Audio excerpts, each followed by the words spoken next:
Well, hello, all my amazing friends. My name is SherriAnneDuffy-King, and I'm the author/writer of the Title of a Crucified Innocent series, alright?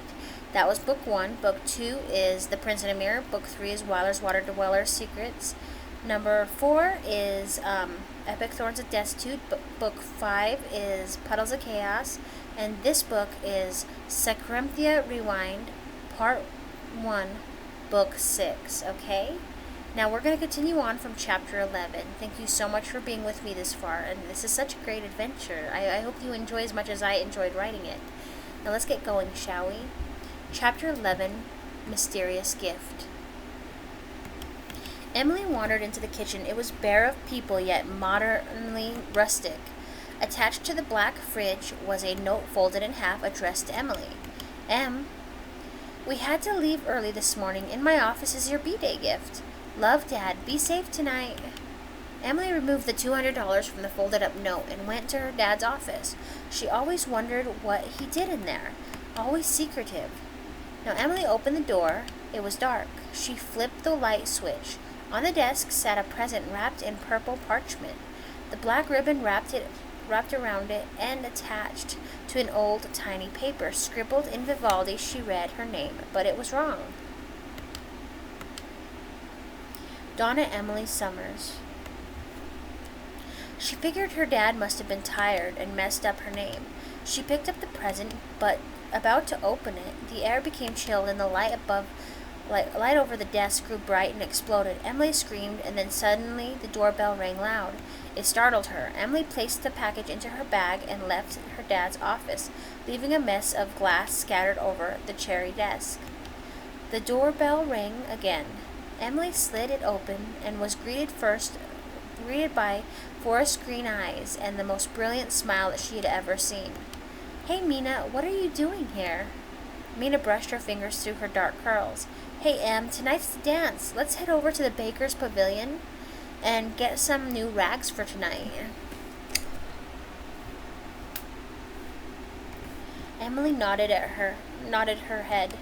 She smiled wryly, as in she smiled wry, W-R-Y, okay. Closing the door and grasping onto her keys. They both got into Emily's 1987 Chevy Cavalier and headed out.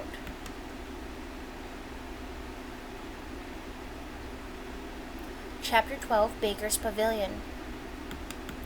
Emily smiled, exhausted, at Mina. Emily had found her dress and shoes, and was bored waiting for Mina in the changing room. Emily got up from the pink viewing sofa that faced the changing room. Emily walked out of the Baker's Pavilion, stumbling into a boy around her age. The force of the impact knocked her bags from her hands and pushing her backwards. What caught her off guard was that when she opened her eyes, she was being held up by the boy. He was taller, broad-shouldered, smiling down at her. His cologne made her heart race. He smelled so alluring, but she couldn't place the smell. But deep down felt primal desire infiltrate her being. As he gingerly held her in his arms, he pulled a masquerade mask from behind him, placing it gently on her nose. The touch of his skin against hers ignited fireworks of icy heat everywhere. "Thanks." He lifted her back to her feet. "No problemo." A chill traced her spine. "My name is Emily. What is yours?" He smiled at her. "My name is," and then Mina came rushing out of the Baker's Pavilion, pushing herself between Emily and the teen heartthrob. Mina hadn't noticed her interruption. "Oh, Emily, come on, we gotta head to my place and try on our new rags." Mina dragged Emily away fast by her wrists. Emily grabbed her bags, and as she looked back, the teen was gone. Only a swirl of black, foggy smoke swirled slowly against the floor. Emily drove them to Mina's dorm room. As they were getting ready, Emily touched the glass and got recognizable flashes. Then sorrow swept over her. Mina and Emily Sorry. I'm holding the laptop on my lap, and it's hot in here, and everything's sticking to me. Okay. I'm putting something on my lap. Yeah, pillow. Okay. We should move for a while.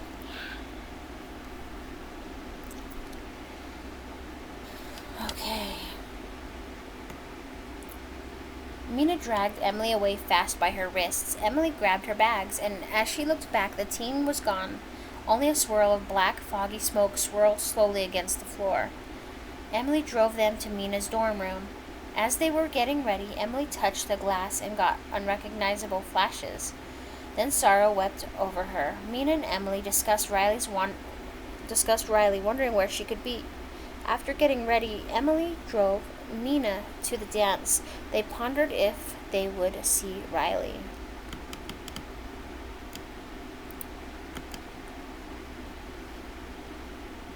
I don't know what else to do with my hand other than stick it behind my head. Chapter 13, Hallows Eve. Emily felt weird. She watched all the students dance. Mina moved from her side and ended up dancing with a handsome guy with icy eyes and black hair. The tips of his hair was bleach blonde, but a centimeter in length. Emily looked over her shoulder, noticing Arlene and Eliza with their matching pink chiffon dresses. Tom and Taylor just stood looking like Ken dolls. Although the dance was thrilling, Emily couldn't help but turn down a few teen boys because she felt she belonged to someone unknown. She felt that she should stay faithful. All the sound in the dance went silent, yet everyone was still dancing and looked as if they were having a silent conversation. Emily decided to take herself to the pool gym balcony. The water in the pool was still. She passed the balcony doors, looking up into the bright, big moon. The concrete balcony was covered in green vines that swirled around the columns. Emily pulled out the present her dad had given her. She unraveled the purple paper, sliding it into her purse. Then she looked down at the dark leather book cover. On the cover was an unusual insignia, the burnt image of two souls dripping from each other, screaming in agony as they tried to pull apart, but their hair kept them in place. Emily touched the cover, feeling an ominous chill cross her back.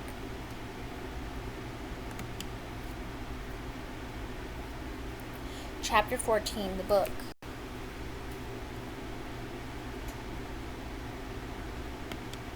As Emily brushed her fingers along the material, she glimpsed in a sandstone door, an electrically warm light that embraced her. Then she noticed another room beyond the sandstone door. In the room stood two other young women around her age. Their faces were blotched out, but their forms and their hair were crystal clear. One had strawberry blonde hair like Shirley Temple curls, dressed in modern clothes. The other girl had dark curls with a cherub face. She also was dressed in modern clothes. In the center of the room stood a siren, floating in midair as if he was in water.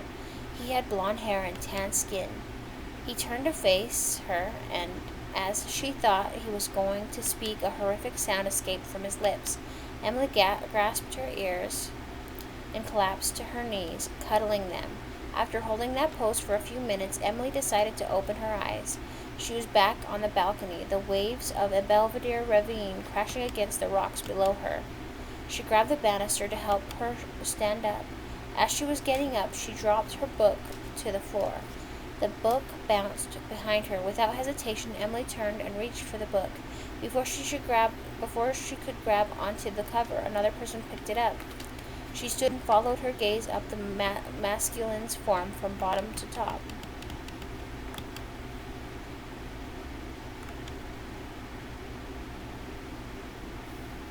Chapter 15. Well, hello there.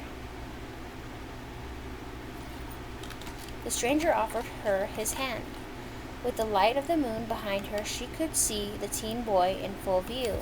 He was dressed in a tux, his hair curly and his eyes shone as if he had stolen them from the deepest, coldest part of the ocean. Emily took it, and a deep chill of desire from the wind pushed her into his arms. Unsure of herself, this moment was destined one way or another. His mask was lace, which matched her mask, dress, and heels. He smiled down at her. Well, hello there, Emily half smiled. Hi. He placed her arms around his neck and wrapped his around her waist. Then he started to slow dance. What are you doing out here by yourself, Emily? His velvety voice was intoxicating. The way he said her name sent warmth across her flesh. Tonight's my birthday, and I was opening the present my father had given me." The boy kissed her cheek and whispered into her ear, "What did he give you?" Emily was having a hard time concentrating. Being this close to this boy was overwhelming her being. "A book?" The boy pulled her closer and kissed her bare neck. The feel of his lips on her flesh was enticing. His heart was pounding with control, yet hers was all over the place. She had never felt this way before. She didn't even know his name. "What is your name?" The boy smothered her lips with his. Emily saw swirls of stars and sparks, as she was unable to break her heart away from this strange boy who claimed her body and soul. A sound pierced her mind, breaking through the clouds of dismay. It was a siren from her vision, but within seconds she could understand what it was saying. Her eyes opened, the boy's eyes stayed closed. Emily slid her arms from around his neck and slid them down to his chest, and she pushed him off of her, breaking free. She clasped her hand to her lips and backed to the railing and turned to look over the banister. The chill Hallows Eve. The chill Hallows Eve. Sorry. The chill Hallows Eve brushed through her, releasing her from the dizzy spell. Still, the sound of the siren's shrill voice rang to her from within. Remember. It's shrilling the word remember. Emily could feel the boy step closer, wrapping his arms around her waist, pressing himself against her and the banister. His hands began to wander her flesh as he kissed her neck. Emily could feel him sliding her lace panties down her thighs. She could feel him. He leaned closer to her. "I love you, Emily. Will you be mine?" His voice was full of heated passion. His fingers started to wander again. He slides her legs apart with one hand, and with his left hand he followed her left thigh to the front of her, where he found her flower and started to rub her nub. Emily gasped out a moan. Emily had never felt so much passion. "Be mine, Emily, and mine only. We belong together. You were made for me." Emily could feel his flesh press deep inside of her. He kissed her neck as he guided his shaft into her flower from behind her. Emily felt overwhelmed. He was gentle, yet claimed her body and fuzzied her mind. He moved in and out of her. She could feel hot liquid dance down her thighs. She moaned only one name that surprised even her. "Oh, Kit Morte." Her unfiltered moan stopped the boy. He pulled from her. Emily could feel him turn her toward him. His eyes met hers. He reached his hand to her face, cupping her ear. Then with swiftness he pressed himself into her lips. That intoxicating sinking of flesh sent her mind spinning. He lifted her legs up and re-entered her. Emily kept her eyes closed. He was cutting out all the noise. Pure fireworks rattled her flesh. Vertigo took over. She no longer felt like she was standing up. Outside on the balcony, she felt a soft mattress and pillows beneath her. The boy continued to make love to her, awakening her. She had been waiting her whole life for him. When he pulled from her, he laid behind her, wrapping her in his arms and holding her dear to him. She fell asleep, feeling as if she was complete. They were making love, and they passed through time. Back to somewhere else. Chapter 16, Shifting Wonders. A bright light woke Emily. She climbed out of her huge bed. On a chair next to the bed sat a silky black robe, a white night shift. Emily grabbed them and dressed. The stone floor felt cold to her bare toes. Emily rubbed her head. "Where am I?" Emily walked over to the window and almost tipped over with shock. In the clear blue sky there were two suns. The courtyard was black and bare. The castle was burnt black. Only two unique smells cascaded through the curtains. To Emily, lavender and citrus. Emily was almost lost in thought as she heard a noise from behind her. Emily turned around to see a woman in gray dress shuffling with something on the table in front of her. "Excuse me, where am I?" The woman stopped, turned around fast, and faced Emily. She screamed unnaturally horrific. She was a blur, except for her hair. It was auburn. Oh, I think you guys remember who this is. If you don't, you need to reread my first book. It's Lorelei. Emily stumbled backward and watched the unknown woman disappear in thin air. Emily took a moment to register what had happened. Had she seen a ghost? Emily gathered her courage and walked over to the table. Seeing a book, Emily took the book into her fingers and walked over to the chair near the window. She grabbed a blanket and planted her butt in the chair and cracked it open. A gust of wind blew past her as she read the first sentence of the book. To my dearest Emily, this is Dad. I have a lot to explain.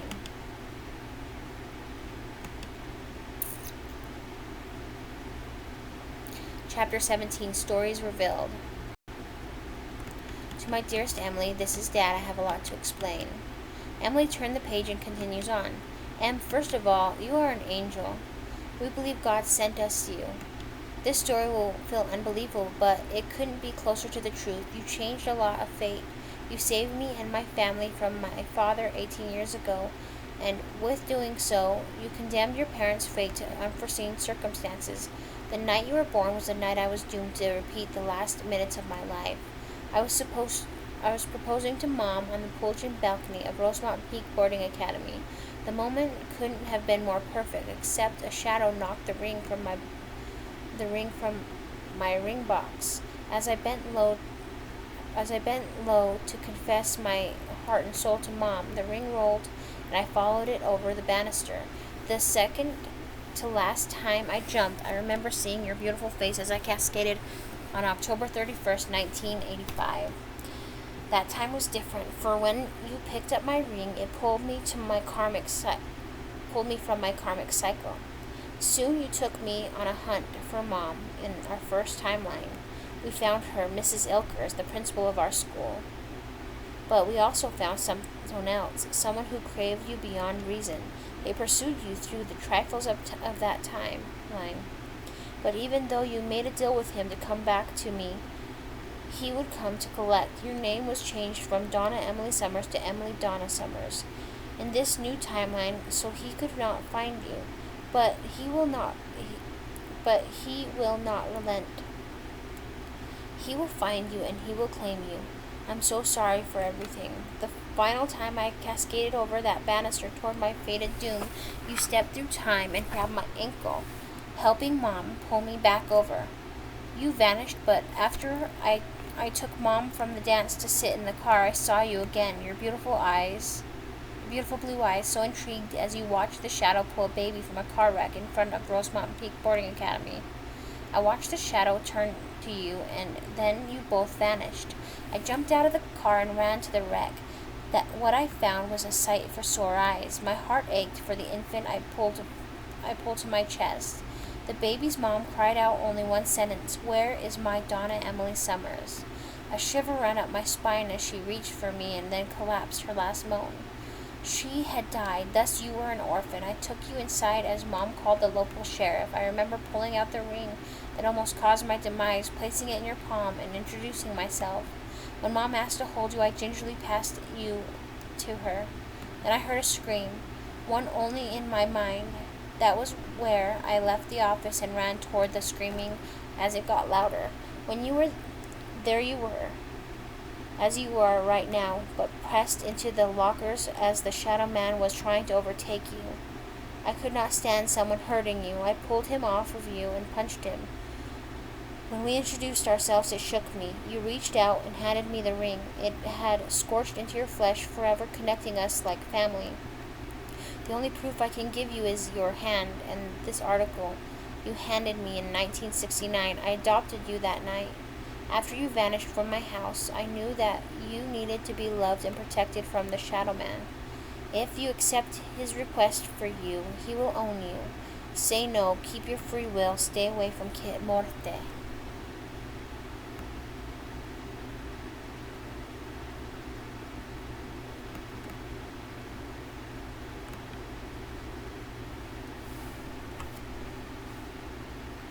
Chapter 18, Reconciliation. Emily picked up the news article, reading it. Why couldn't she remember these events that her father explained? Was he crazy? Was this why she was never allowed in his study as a child? Was this his fictitious fantasy? But as she saw her dad's name and her twin aunt and uncle and grandmother's name, she pulled her eyes to her hand. There was a scorch mark scar, and it burned. She had never really understood why it was there, or how it got there. She just paid no mind until this very moment. Inside of the ring, scorched in Vivaldi, a message was revealed. She took her hand and slammed it against the cover of the journal. With contact so fierce, a wave escaped her hand and hit her hard. Memories of a different timeline, all the emotion she was feeling overwhelmed her. She remembered everything, and she was pissed. Emily gathered her belongings and placed them in her purse. She dressed in the clothes she had worn the night before. Emily walked around the bed toward the door. She heard a familiar voice. "Where are you going?" Emily looked to the bed where there was the boy who had swept her away last night. Emily turned her head back to the door and proceeded to turn the knob, ignoring his question. Emily cracked the door, pulling it toward her. A rush of wind pushed behind her at the door, or at the bottom of his fist. Oh my gosh, I can't read it. Emily cracked the door, pulling it toward her. A rush of wind pushed behind her at the bottom of his fist, slamming against the hardwood door, closing off her escape. His breath hot and intoxicating against her neck. He wrapped his right hand around her front, grabbing her left side and turning her to face him. His eyes were blazing as he smiled devilishly down at her. "Where are you going, Em?" Emily felt stuck, the heat of his body pushing up into hers. She felt the cool surface of the door behind her and gathered her courage. She pushed off of the surface. "My name is not Emily, and I am leaving." He never wavered. He grabbed her lips with his. By this time she was ready. She pulled her fist back and slammed it against his face, knocking him back into the surface of the bed. "You think you would have learned, Kit Morte. My name is Donna, and I remember everything. Why couldn't you leave me be? Let me have a normal life. There is nothing special about me. I'm a human being with imperfections, and you took my virginity twice. Before my memories come flooding back, I couldn't figure out why I was holding out for someone I never knew. But I wasn't holding out for the love of my life. You invaded my dreams and cast a spell on me. How selfish can you be?" Donna Emily Summers stumbled out of the door, tears falling from her eyes. What was wrong with her? Why couldn't she be normal? She needed to go home. Donna stumbled down the hall and then followed the spiral staircase to the foyer. Donna stopped in the middle of the throne room. She was astonished by the sight before her. Huge windows lined the wall to her left. To her right sat a black steel throne with banners holding torn flags. Near it, stands 10 feet tall, stood a mirror. Donna walked over to it. As she reached it, she saw something move behind her. Donna flipped around and saw a girl bound, dirty, and wearing a lavender gown, her bare feet guiding her to the throne. Donna couldn't help but feel in awe at how beautiful this auburn-haired woman was. Donna stepped back as the image vanished before her eyes. She turned around to leave and got caught by Kit. Kit had wrapped his fingers around her wrist. He kept stepping closer as she backed farther away from him. "Stop. Let me go, Kit." Donna pulled from him hard. The imbalance made her collapse onto the cold floor, with Kit on top of her. "Donna, I'm sorry. You are mine. Stop resisting." Kit was on top of Donna, his weight overbearing, yet his fingers were wandering her flesh. "Kit, stop." His lips crashed down on hers. He held her arms over her head. He parted her legs with his knee and proceeded to enter her. He moved his lips to her ear. As she turned her head, he picked up speed, going harder and faster, the heat of his breath pressing out his words. "Donna, you belong to me. You always have. You were foretold in the stars. I create death, yet you are life which I brought into this world. You made a deal the last time you were here in Mbala. I'm just here to collect. Oh, Aneo, you feel so good. I've never craved anyone as much as I have been craving you for almost 2 decades. He tensed up, releasing Donna's wrist. Donna couldn't help but fall into his intoxicating lips. Her hands should have slapped him and pushed him off, but they crawled his shoulders and tangled in his dark curls. God, she wished he would stop taking her like this. She truly couldn't control her emotions around him. Unfortunately, this was going to be the moment to remember, for she zapped him by accident so hard that he flew off of her and slammed into one of the glass windows across from the throne. Donna sat up bewildered. What just happened? That couldn't have been her, could it? Donna gathered up her purse. She turned to her 7-foot intricate mirror, to the 7-foot intricate mirror, just feet away. She was just about to touch it when, in the corner of her mirror, she could see Kit's reflection. He was defenseless, still across the room. She turned around and walked to the throne, grabbing one of the cloth banners that had fallen from the pole years prior, took it over to Kit and covered him gingerly. I don't belong to you, so please stop, Kit Morte.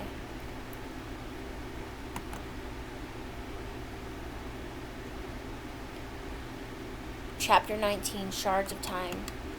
Donna touched the mirror. As she touched the glass, everything slowed down. She saw Kit's fingers grab onto her left hand, but it was too late. She was pulled with him into the mirror world.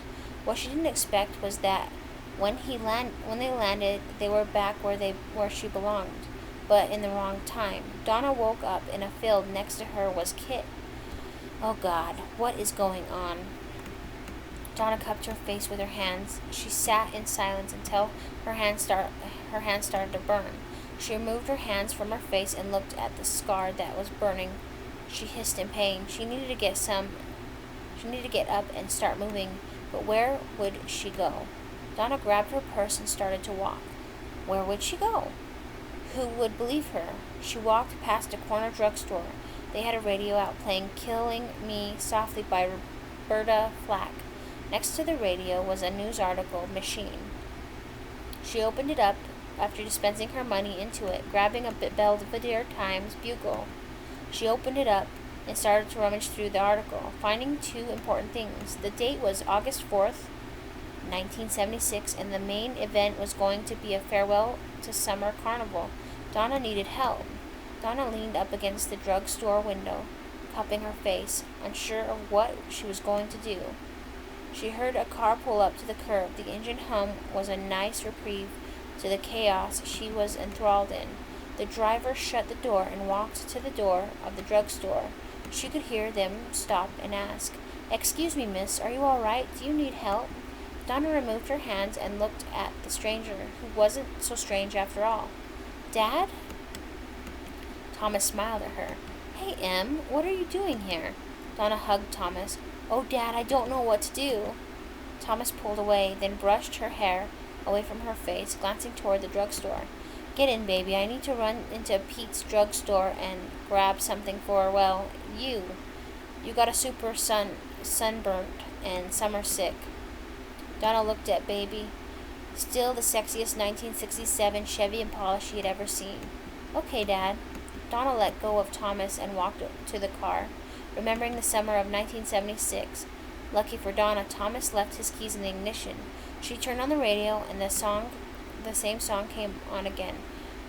Donna had never really listened to Killing Me Softly by Roberta Flack, but as she hummed to the tune, she felt she knew who Roberta Flack was singing about. The bell on Pete's drugstore door rattled her away from the music. She looked up in the direction of Thomas. He was smiling. He looked younger than she could remember, yet older than he should be. Thomas jumped into the front seat. "Em, we need to talk to Mom. She needs to know who you are and why you are here." Donna nodded and shifted her attention out the window, thinking about the summer of 1976. Why would she appear in this time period? What did she need to fix? What chaos awaited for her? "Em, let's ask Mom if she's got something you can borrow."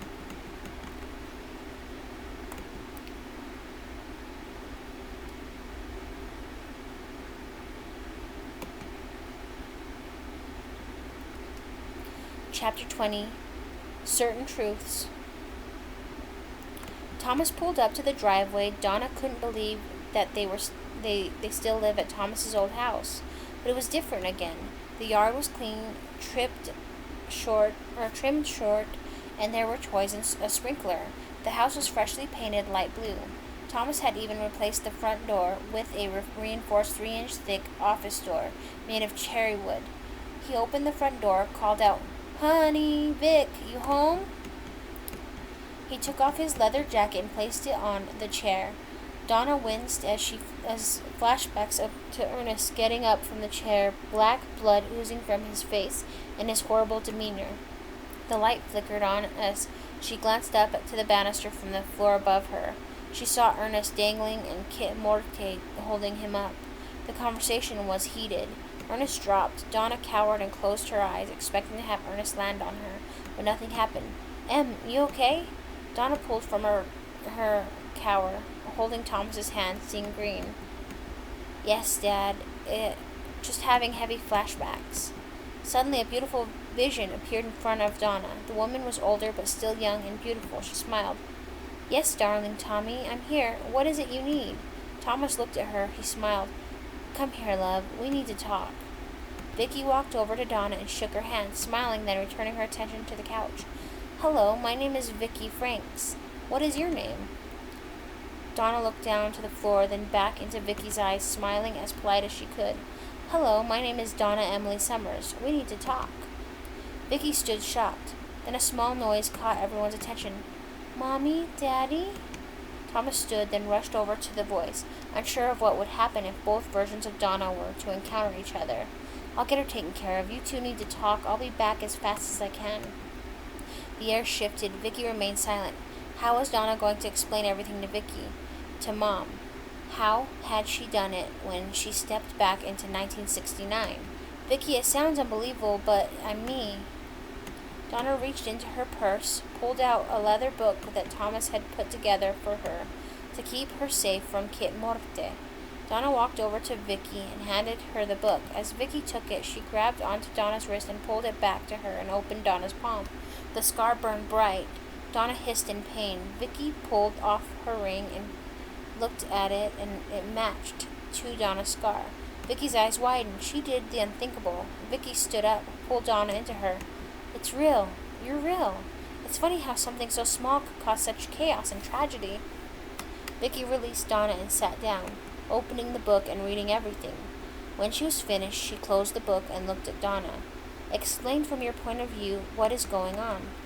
Donna thought for a moment and stood up. How was she going to share with words what was going on? How did she get Thomas to remember both timelines and believe her? A smile crossed her face. "Mom, Vicky, could you please come and stand right here in front of me? I want to try something. Please humor me." Vicky crossed the space between them and stood to wait. "Close your eyes and keep an open mind, okay?" Vicky nodded, closed her eyes, and left herself open. Donna stepped close to her and pulled Vicky's lip to hers.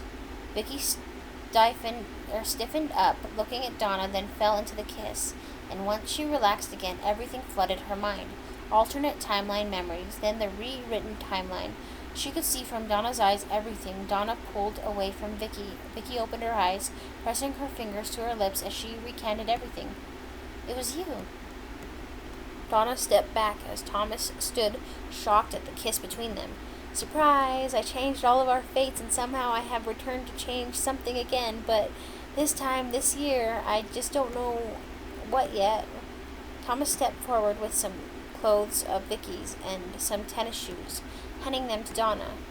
"I was born the night Thomas died, but he didn't die. Thank you, Dad. Sorry, bad habit."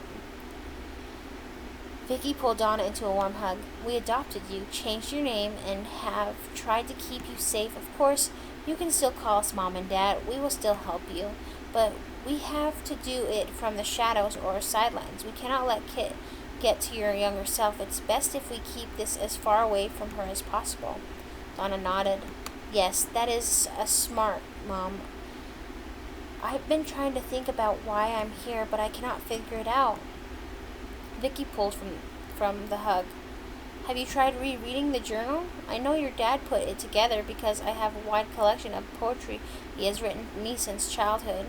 I would recognize his handwriting anywhere. Your leather book is organized by year, telling everything from before you were born until 1987.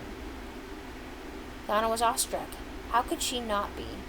Vicky was well versed in knowledge. Vicky handed Donna the book. Thomas left the room to get dinner started.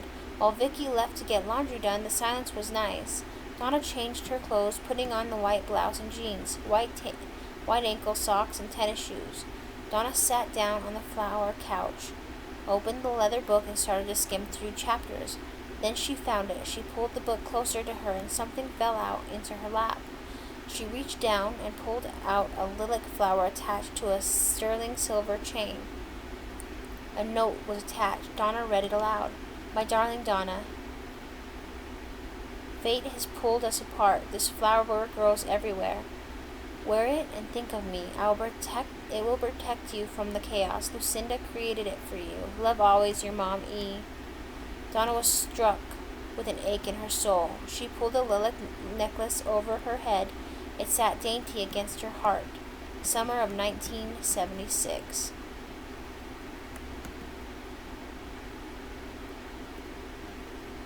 You wouldn't understand what's going on in this book if you hadn't read the other 5. Just saying. Chapter 21, You. After Donna read the journal, she sat it back in her purse, then leaned back against the couch, pulling the lilac necklace to her side. She thought back to the note that was once attached. Who was Lucinda and who was E? How could E foresee the chaos? God, she needed answers. Bang, bang, bang, bang. Donna glanced up toward the window. To her horror, Kit was standing there, banging against the window. Donna got up real fast, nodded her head. Kit moved to the front door. Who's banging? Donna turned around toward Thomas and Vicky. Stay inside, out of view. I've got to go. Vicky and Thomas nodded as Donna turned to the door. Knock, knock. Donna opened the door, feeling anxiety rise in her. She pushed her way out the door and closed it swiftly behind her, hearing the deadbolt lock behind her. Hopefully Kit didn't notice it. I will always find you, Donna. He put his right hand around her neck, pushing her against the side of the brick wall. Donna tried to look away, but Kit used his left hand to move her head to face him. His blue eyes so intense, Donna was unsure of what he was planning. Kit pressed his body against hers, kissing her like a passionate maniac. Donna moved her palms against Kit's chest. She pushed him off of her. When he came toward her again, she decked him. Oh, God, please, Kit, stop it. Kit stood back, trying to recover, keeping his eyes on her lips, listening to her. What the hell is wrong with you? Don't you ever stop? Don't you ever listen? I'm not your object. I don't belong to you. I know why I'm here. Do you? Kit looked from her lips to her eyes. Yeah, please indulge me, because you keep traveling through time and changing what I have set in motion, like footprints to concrete. I've chased you all over time, and I will never let you go. Donna stepped closer to him, smiled. Then keep chasing, because I will never be yours. Donna stepped around him and kept walking. She knew where she needed to go. He could follow, but she would never wield her heart to him.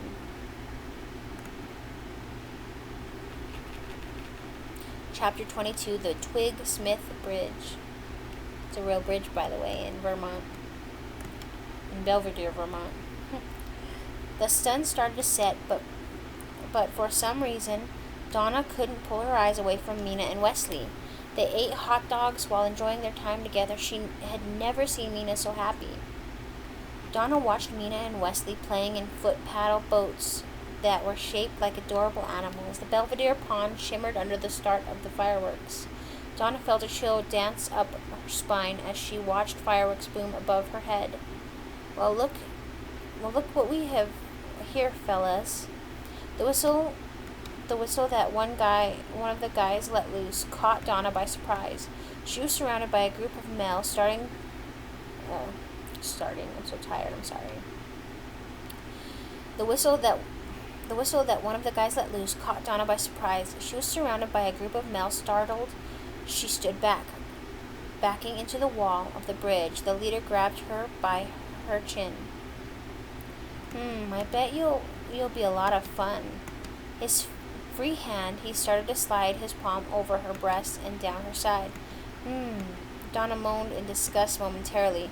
The leader found the edge of her shirt and slid his fingers under the lip and started to move his hand up her skin toward her bra.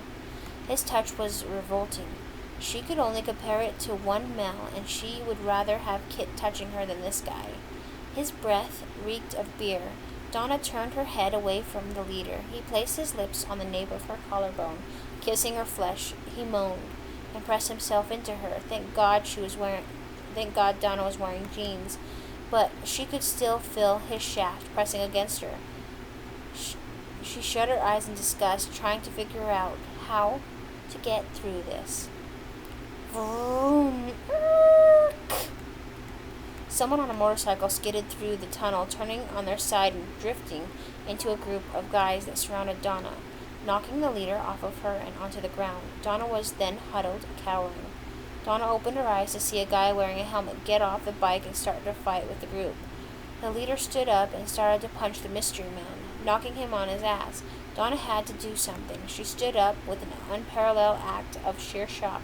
She threw her hands up, knocking every one of the gang off of the mysterious man.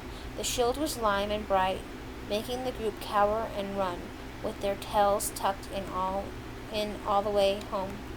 Donna stood and turned around to see that Mina and Wesley was still in their paddle boats enjoying the fireworks. It seemed like no one noticed the incident on the Twig-Smith Bridge. Donna turned toward the mystery man and helped him up. Thank you for helping me. You didn't have to. They walked over toward his tipped motorcycle and picked it up.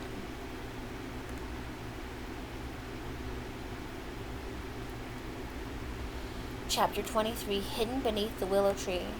Do you want to go for a ride? Donna blushed, nodded her head, and climbed behind him as he set his cycle to go.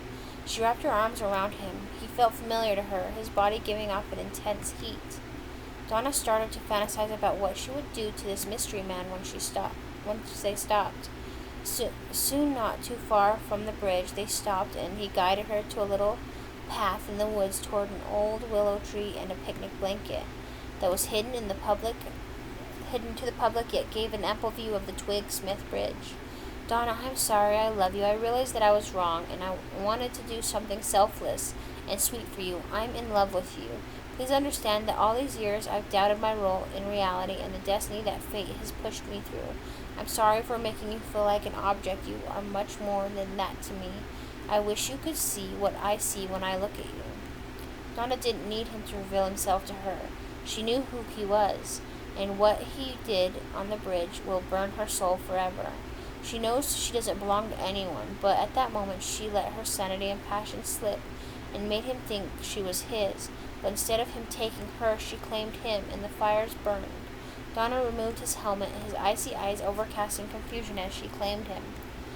She removed his clothes as he removed hers, their lips never parting as they clung to each other. He wasn't ordinary. He was hers, as much as she was his fingers stroking her flesh, igniting an icy burn that only he could help her quench. Her fingers danced through his curls, massaging his scalp. Ugh, man. Sorry, I'm getting tired. I've got a bunch of chapters left. Let's do this. Her fingers danced through his curls, massaging his scalp. He lifted her up, wrapping her legs around his bare torso, sliding his shaft into her wet, moist flower. Her moans enticed him to lay her down on the picnic blanket. He kept motion, sliding in and out of her, her hot, moist flower begging for him to go harder and faster. She dug her fingernails into his back, her eyes opening, and for a split second Kit could see what he has not seen in a long time. Donna's eyes changed neon green, lime, and blue. He began to tighten, climaxing and releasing his cum within her. He didn't want this moment to fade, but those eyes, what was fate's agenda? Kit kissed Donna all over her face, then pressed his lips against hers, and that is when he got flashes. His truth beckoned her forgiveness, unlocked her heart. Each time he kissed her, he only felt passion growing constantly. But now this was different. He glimpsed in images of memories from over 2 decades beyond, images of Lucinda Lynn Bartholomew and Evie Trinity Bridgewater, or her real name, Ariana. What the hell was going on? come here. Donna yanked Kit back into her, and he was happy to oblige. He had never felt sure that anyone would want him, let alone Donna. Kit trailed her skin with his fingertips until he found where he most desired. Her breathing hitched as he slid her slip open. Oh, okay, I'm sorry. I worded that wrong. Her breathing hitched as he slid her slit open and began to play with her flower nub. Donna's head rolled back uncontrollably as he continued. Touching her made his shaft swell. Oh, how he wanted her over and over again until the end of time. She was his, and he was hers. Where he came from once again, you give yourself over to passion with another person. You were married. Your souls were forever connected. That's why he pursued her. Donna Emily Summers belonged to Kit Morte since the moment he brought her into existence. She was his, and Aneo forbid anyone who wanted to challenge his rule for her. Finally, when Donna and Kit pulled up for air, she lay in his arms and looking up over Belvedere Pond at the fireworks, then at the Twig Smith Bridge toward Mina and Wesley. They laughed and then turned toward each other. As Mina and Wesley shared their first kiss, Donna couldn't help but feel a pull from her soul. Mina was about to lose Wesley, her first love. A tear trailed down Donna's cheek. Kit caught it with the edge of his finger, flinging it toward the pond, where it skipped the water like a flat rock. Donna got up, got dressed, and walked over toward the motorcycle, climbing on it, claiming the beast as her own. Gotta go.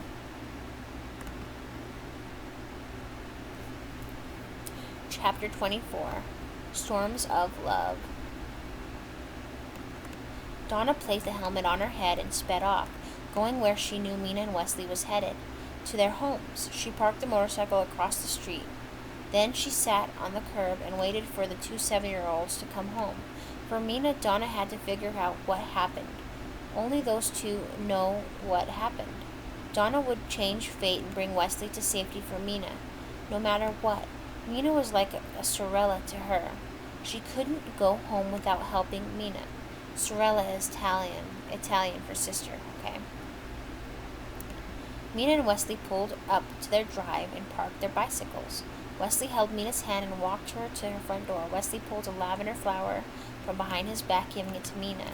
I love you, Mina, came Abel. I will love you with my... Sorry, let me try this again. I love you, Mina, came Abel. I will love you with all my heart forever, and someday we will get married and live together forever.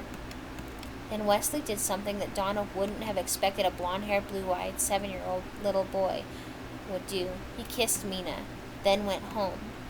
Under the street lamp, Donna stood watching the encounter. Her thoughts wandered and her heart melting and breaking for Mina. Arms strong wrapped around Donna as she... blah, blah, blah, blah, blah. I'm sorry. Getting tired. Under the street lamp, Donna stood watching the encounter. Her thoughts wandered and her heart melting and breaking for Mina. Armstrong wrapped around Donna. She didn't scream in shock, nor did she shy away from Kit. He rested his chin in the nape of her neck.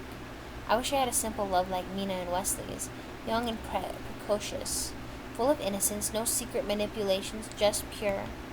Kit Morte turned Donna around to face him, walking her toward the parked motorcycle, setting her on the seat and holding it up. Donna, my sweet lullaby, we are more intricate than pure simplicity. I promise you that destiny quakes at our love. My love for you will never change. Donna fell into his kiss, feeling the fireworks ignite across his skin. Suddenly, thunder shook the earth, and it started to rain. Donna moved her attention to Wesley's house. She pushed Kit off of her and ran across the street.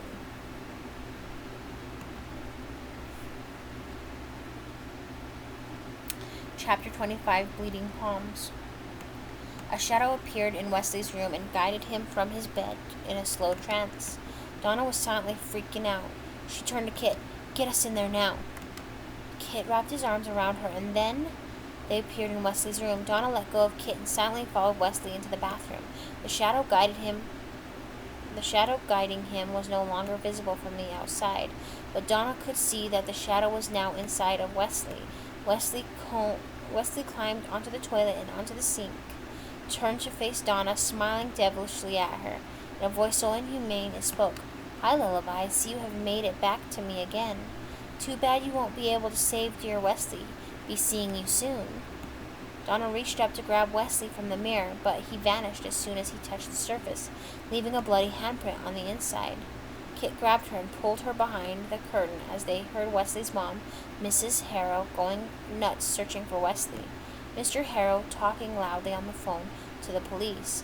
"Baby, this isn't funny. Please, Bug, come out of hiding. Mama is so worried." Kit closed the curtain and placed his hand on Donna, making them go invisible. Mrs. Harrow just rushed in and threw open the curtain and ran out. She was crying uncontrollably. Time moved so slow, yet everything was fast forwarding. Suddenly, police were everywhere. Then the door opened and a little girl in a soaked night shift tiptoed into the bathroom. Donna watched little Mina, as she was about to leave, catch the mirror in her sight. She reached down and grabbed for Wesley's little brother's step stool and placed it under the sink. Donna's heart sank as little Mina climbed onto the porcelain sink and reached up to the bloody handprint. Tracing her finger down the center of it, steam sizzled on the other side of the glass. Mina looked at her fingers and noticed how clean they were. Mina glanced back into the mirror and saw a figure. Donna saw a flash of a figure just like Mina. Before Donna could register everything, she found that she was behind Mina, catching her from the fall. Mina had passed out due to shock. Mina was light, but her scream alerted the police. Kit grabbed both Mina and Donna and teleported them into Mina's bedroom. Donna laid Mina in her bed, covering her little body. Right then she realized what she needed to do. She needed to rescue Wesley, and Kit would not talk her out of this.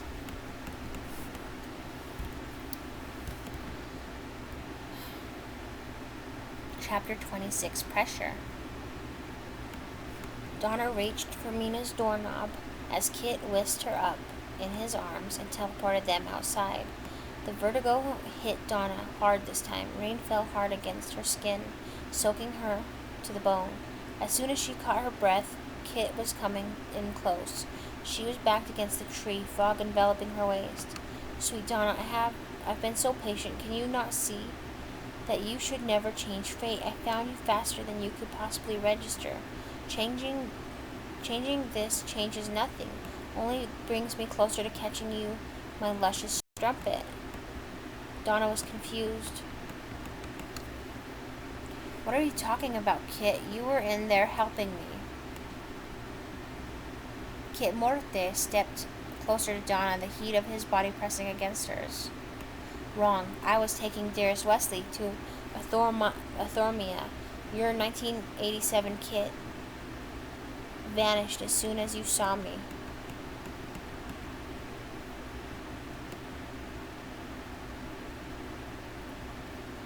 Chapter 27. Where art thou, Aiden? What had Donna done? She closed her eyes in fright, but he maliciously caught her lips. The tree behind her was pressing into her back. She moaned in agony. Her thoughts were widespread on how everything had gone wrong. Donna tried to push 1976 Kit off of her. "Say you are mine, Donna. Say my name. You are mine." Donna tried to push him off of her, but he was relentless, more harsh with his touch than her 1987 Kit. Tears and rain blinded her view.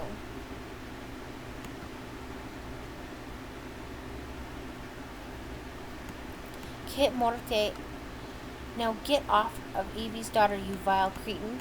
The brogue accent shook Donna to her core. Kit was pulled from Donna and sucker punched into smoke. As Kit released her, she slid down the tree and started to cry. A man with emerald eyes, who was tall and broad-shouldered, stepped up to Donna, reaching his hand toward her.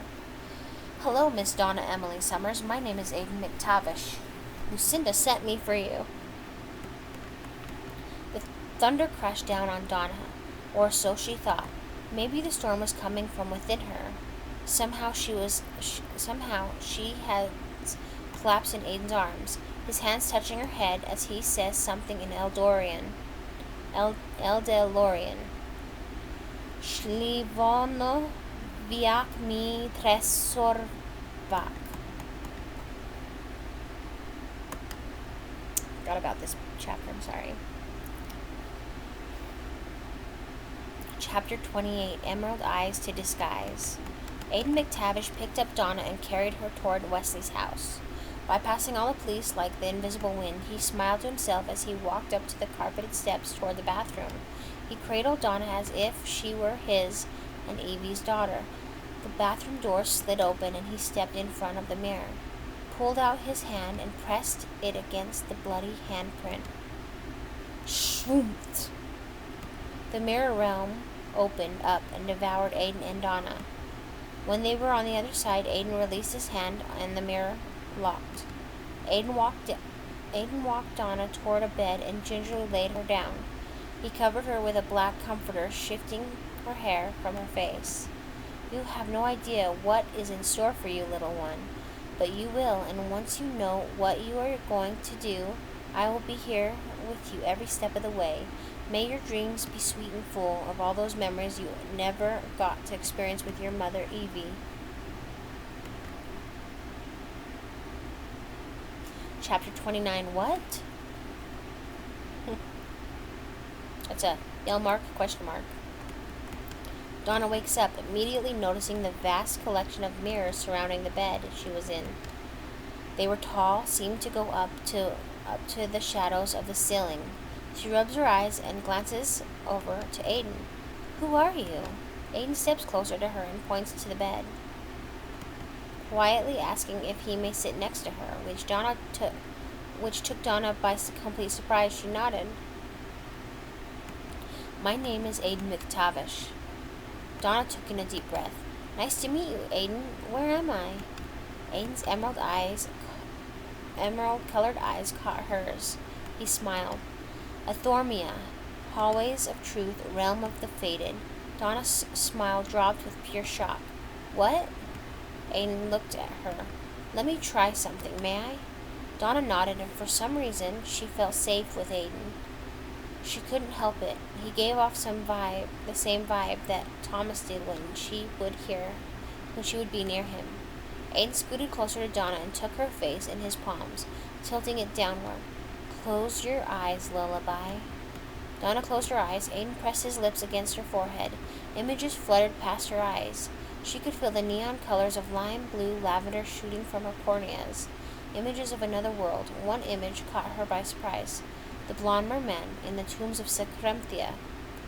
Beyond his image was a red-haired woman, lying on a slab behind him, and two other girls in the room, one with strawberry blonde Shirley Temple curls and the other with black, dark locks of hair surrounded her cherub face, but their faces were blank, no faces.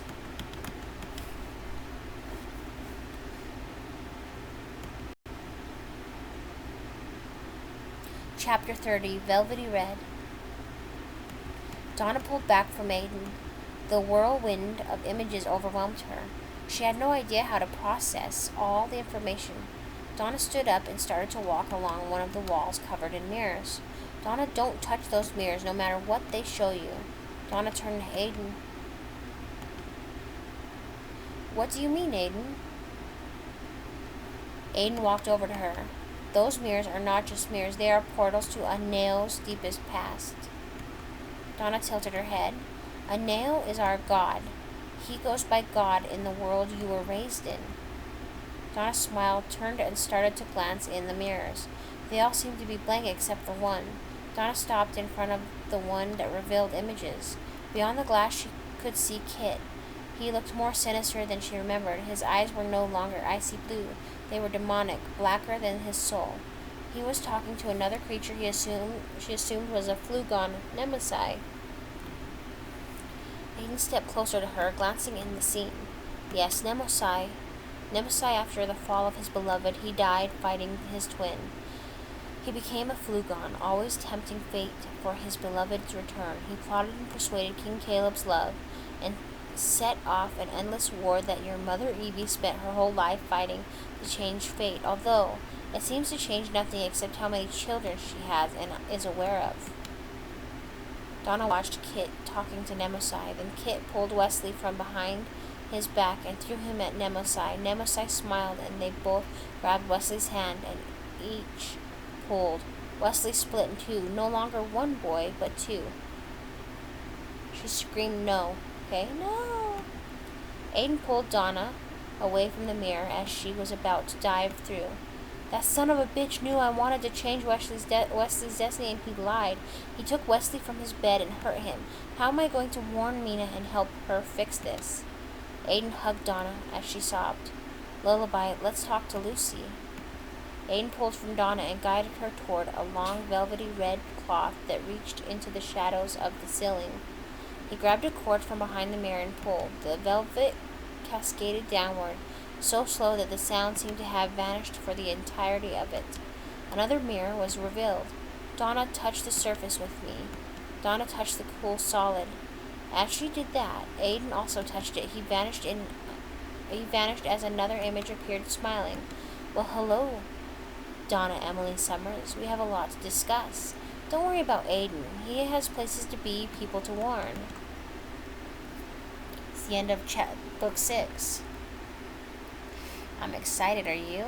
Alright, well, thank you so much for listening to me. We will continue this in book 7, but I've got to finish writing it, so I haven't done that yet. I love you all. Please don't forget to hit like, subscribe, and share, and join me again next time for book 7, alright?